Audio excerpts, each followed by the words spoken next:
Hello and welcome to the Space News Commercial Space Transformer series, where we aim to give you a behind-the-scenes look at the people and companies driving the space industry's commercial transformation. I'm Jason Rainbow, senior staff writer at Space News, and today I'll be talking to Karim Sabbagh, Managing Director for Space42, the UAE's AI-powered space technology champion formed last year by the merger of satellite operator Yahsat with geospatial analysis provider Bayonat. And yes, 42 is a reference to a certain guide to the galaxy. And so the company is very much in the middle of a number of key trends for the industry, and Kareem brings an interesting perspective following previous leadership roles at SES and eSpace. Kareem, thanks for joining me. Space42 is making big moves in hybrid connectivity, satellite imagery, and AI, and I'm excited to dive into your vision and what's next for the company. Thank you for having me. Yeah, so the space industry is obviously undergoing rapid commercial transformation with new players, technologies, and business models emerging. How does Space 42 position itself as a leader in this shift, and what unique contributions would you say your team is making to advance its evolution? Look, from our perspective, the defining feature of space technologies in this decade is one of very rapid evolution. And we see this across the three cycles, whether it's in development phase when we're experimenting and prototyping, and we're doing our fair share of that, to installation. So when we're taking whatever has been validated as a prototype and start to putting it on some beta versions and then moving to diffusion, i.e. where whatever technology we're working on, a payload or something else, becomes mainstream. And so our hypothesis that the Space 42 right to win in this environment is threefold. And in fact, these three facets are front and center to our strategy and ways of working. Because we're a young organization relatively, I think we have this sort of an advantage of identifying early on the differentiated capabilities that these new technologies can offer and sort of deploy them in a sort of a gradual and evolutionary manner. So not sort of rest on our laurels and wait for the next disruption, but keep on thinking about what's coming next and aligning these technologies to our strategy, whether it's within SATCOM or geospatial analytics, or sort of bringing to bear to these two domains the benefits of AI. And a case in point is the advanced SAR installation that we are in the process of manufacturing between Finland and the UAE, and currently, in fact, deploying. So we have deployed so far 2 of the 7 that form the first generation. And this, in fact, places the UAE as one of 20 nations with such capabilities globally. Another case in point is our approach to sort of the fantastic opportunity that direct-to-device presents today, and sort of recognizing early on the opportunity, but also identifying what is going to be the right to win in this segment. And our thesis is that having common standards and sort of defining these standards, not just for ourselves, but for the rest of the industry, and making sure that these are embedded in the space and terrestrial segment is going to be important. So this was our first point. My second point is about focusing on scaling rapidly the deployment of these technologies and constantly evolving them. I think we have, as an industry, we've had our fair share of doing experiments, launching few projects, but sort of not thinking through how do we scale rapidly? How do we take something that we are firmly convinced that can work and make a difference? And so from day one, put as a mission the task of scaling it rapidly. And a case in point in our case is our strategy to develop our downstream capabilities with the GIQ platform, which effectively aggregates, analyzes, and produces the interpretations and draws the inferences for geospatial applications across different domains, whether in the civilian domain or in defense and security. And so the platform that we developed initially, which was for use cases relevant to the UAE, has sort of gradually evolved to regional and global applications. And one of the things we're currently working on is sort of making now this platform available on the Azure marketplace so that it truly becomes a global tool. And the third point, and the last point I want to emphasize, is in sort of making, benefiting from these emerging technologies and sort of making sure we're part of the evolution, we're not waiting for the next disruption, is to continuously team up with the best technology partners in the execution of our strategy. So we will not claim to have a monopoly on innovation. And a case in point is that when it comes, for example, to our SAR capabilities, we are teaming up with ISI in Finland and the Edge Group in the UAE. In the case of our geospatial intelligence AI platform, we're working with Microsoft, who also happens to be an investor in our parent company, G42, for the adaptation and the deployment of this platform on their global marketplace, the Azure global marketplace. And again, the MSSA, in my mind, is another example where we're teaming up with some of the best MSS players in the industry to define these standards and make sure that we all sort of work within these standards for the benefit of the future direct-to-device opportunity. Mm-hmm. Yeah, and you recently deployed a second SaaS satellite, of course, advancing Space42's hybrid connectivity and imagery vision. Interesting, we saw the other day Sky Perfect JSat ordering some imagery satellites for, they do connectivity and broadcast now, kind of moving into Earth observation. So seems to be something of a trend out there. But what specific need or gap do you see this combination addressing, and how could it transform industries or regions leveraging satellite technology? If we sort of frame your question in the context of SAR, it's not surprising today that there's great interest in this technology simply because it can sort of work across different weather conditions or time of the day, so there are no restrictions. And we're fortunate enough, through our work with ISI, our Finnish partner at the Edge Group in the UAE, to be able to access the highest resolution available commercially at present time. And on top of this, what we have been able to do is to finalize a joint venture with ISI for the development of future payloads and being able to sort of productize and deploy these payloads jointly for future missions. Because we need to think about these systems, again, as an evolution, not necessarily as sort of systems that you deploy and then you sort of statically freeze your business and your system for 5 years and you wait for sort of the next one. You constantly need to think about what's coming next. And if you do it right, which I'm convinced we are, then we're able to sort of make a difference in a number of segments. Case in point would be, or a number of sort of address a number of use cases. For example, natural disaster management, and we've already done that in the cases of floods in the UAE, earthquakes within the regions and beyond. Urban planning, so we've deployed this capability for a number of municipalities to help their thought process and their monitoring of how their urban plans are being executed and what improvements they bring to this. Logistics and asset management, and certainly within defense and security applications, again, to name a few. So we're in the early innings of bringing to bear the value of this data and the analysis of the data, deriving the so what and drawing inferences, but we're very encouraged by the progress we're making so far. Yeah, and on the analysis, I know many companies say they're leading into AI as something of a buzzword, really. But how is Space42 using artificial intelligence in a meaningful and practical way? And that would make a tangible impact in the space industry, say, this year. Yeah, look, I would submit that the AI level of advancement at Space42 is entering the diffusion phase that I've referred to earlier. So beyond development and installation, this is where it's becoming quite prevalent. And it's certainly core to the work that we do in Earth observation and geospatial analytics, covering the aggregation of geospatial data from multiple sources, being able now to analyze this sort of large pool of data and producing interpretations that are specific to use cases and making sure that these interpretations are indeed informing decision-making at the level of CEOs, head of government agencies, so on and so forth.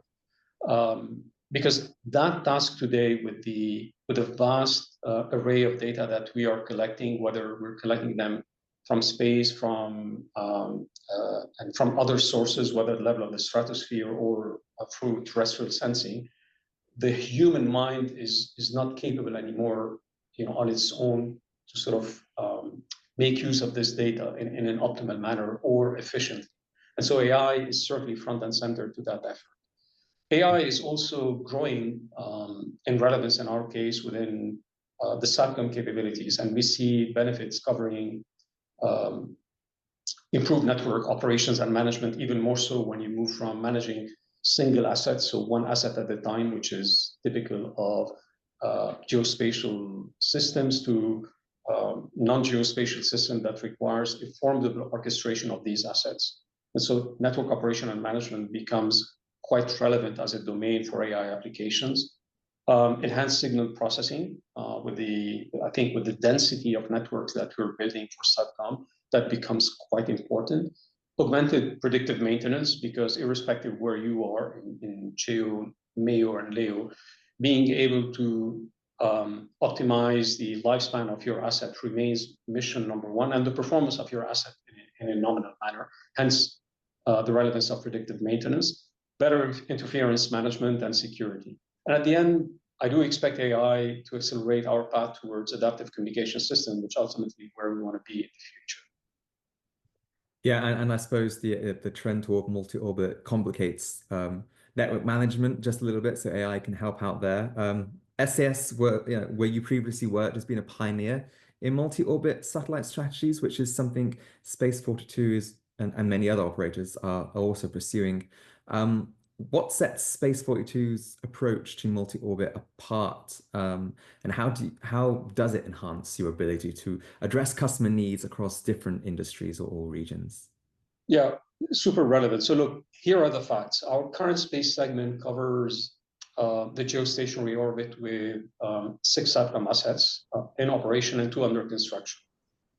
At the same time, we're already present in the low Earth orbit through our Foresight star system. And finally, we're currently deploying assets in the stratosphere through our HAPS system across multiple regions around the globe. So this sort of de facto puts the onus on us to sort of craft our skills in managing systems across multiple orbits. Mm-hmm. And the work that stands before us, whether it's the development of multi-payload Earth observation systems in the coming years, the envisaged direct-to-device system in the SATCOM arena, the sovereign non-geostationary system that my colleague Ali has referred to in previous public communications. All of these sort of, I think, reinforces our rightful place as a multi-orbit innovator. And to be very candid, we're not taking this for granted. I think the fact that we're already present across these multiple layers gives us the opportunity to sort of sharpen our craft. We still have some way to go, but when you step back and you think about this, in Fine, we're a 4-month young organizations. I mean, we came together on the 1st of October 2024, and we're doing already all of this. Mm-hmm. We have a 4-pronged strategy that sort of refers to or calls for developing a leading position when it comes to Earth observation capability, so in the LEO orbit, and at the same time to sort of build on our heritage through the legacy YASAT, whether it's for direct-to-device, building on our MSS experience, or the NGSO sovereign capability, building on our sovereign geo capabilities. And I think all of this is sort of invariably steers us and reinforces our rightful place as sort of a leading innovator across multiple orbits.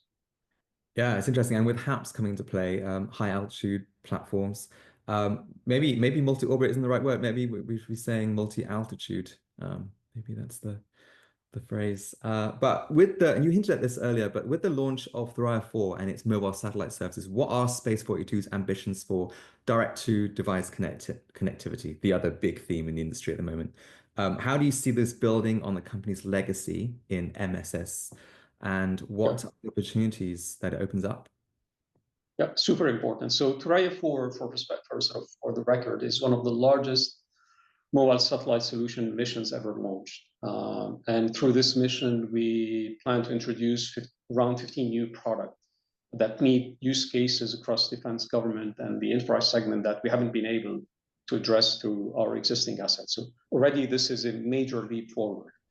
At the same time, and to your point, because of, I think, the formidable experience we have in the MSS domain, the next phase for us is the direct-to-device sort of future system, and we're sort of heavily sort of invested in the development phase as we speak, because the opportunity for us and for the rest of the industry is to sort of take the MSS capabilities, so the mobile satellite services that we have been offering for decades, take it from a market that is serving multiples of hundreds of thousands of subscribers or users to now being able to address the billions of mobile users because of the sort of the convergence of standards between space-based technologies and terrestrial communication technologies.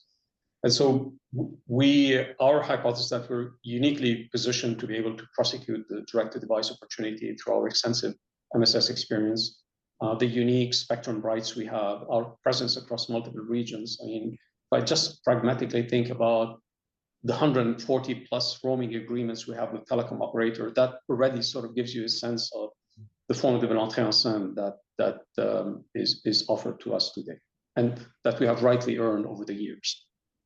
Yeah, yeah. And at the moment, I mean, it's early days in the D2D space. We're not seeing M&A, but we're seeing a lot of partnerships between satellite and telcos. And of course, Space42 is well ahead in that department. Okay, we're running out of time, so just last one, if I may. How does Space42 align with the UAE's broader space ambitions? Because we're seeing a lot more activity from Middle Eastern space, and a lot of sovereign wealth funds are increasingly part of the conversations that we hear in the industry. How will your company contribute to the region's strategy to become a global leader in space innovation for the long term? A central question, because we've always recognized that the UAE, for us, the UAE as a nation and the UAE as a body of policies and leadership has given us a wonderful sort of opportunity to develop and to innovate, sometimes to stumble, to get back on our feet, try again and do it better. Mm-hmm. But let's put this into perspective. The main goal and our understanding of the UAE Space Strategy 2030 is to establish the UAE as a leading global player, covering space exploration, technology, industry-wide contribution to the national economic growth. So they don't see space as space, but they see the relevance of space across different other economic sectors. Mm-hmm. And so in fulfilling our mission as Space42, I believe that we can contribute to the national strategy along 4 facets. 1, attracting and developing national space competencies, which I think we've covered extensively in our short conversation. 2, enabling the space services sector and its applications and encouraging the use of these applications, either within government agency, whether it's civilian or defense security, or within economic sector in the private sort of arena. And I think a number of the use cases we have, whether it's in SATCOM or geospatial analytics, has proven that we are on the right track.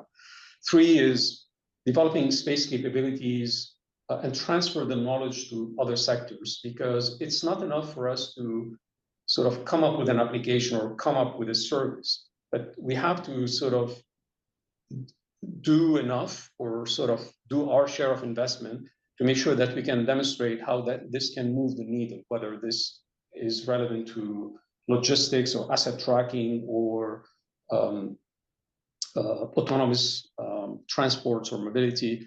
So there is a learning curve that we and others are going through together. And last but not least, the 4th point is about building a network of international partners that ultimately sort of makes or sort of reinforces or improves what we're doing. In the Space42 ways of working, and I often get the opportunity to talk about this, I always emphasize the need for us to be the foremost at foresight, always think about what's coming next. Mm-hmm. 2, to be bold and unafraid. Working in space is not for the faint-hearted, so you need to be very persistent and resilient. 4th is to roll up your sleeve and get the job done. Again, space is hard, it's very hard. But last but not least, and that's the point on which I want to conclude our conversation, is because I think of the fantastic opportunity, but also the challenges before us and before the industry, we always have to be convinced that we need to bring the best to everything we do, and that includes the best of our talents and our capability, but also the best of the rest of the industry. So teaming up and partnering is part of our DNA. Perfect place to end it. Karim, always a pleasure. Thank you so much again for sharing your insights on an exciting year ahead. My pleasure.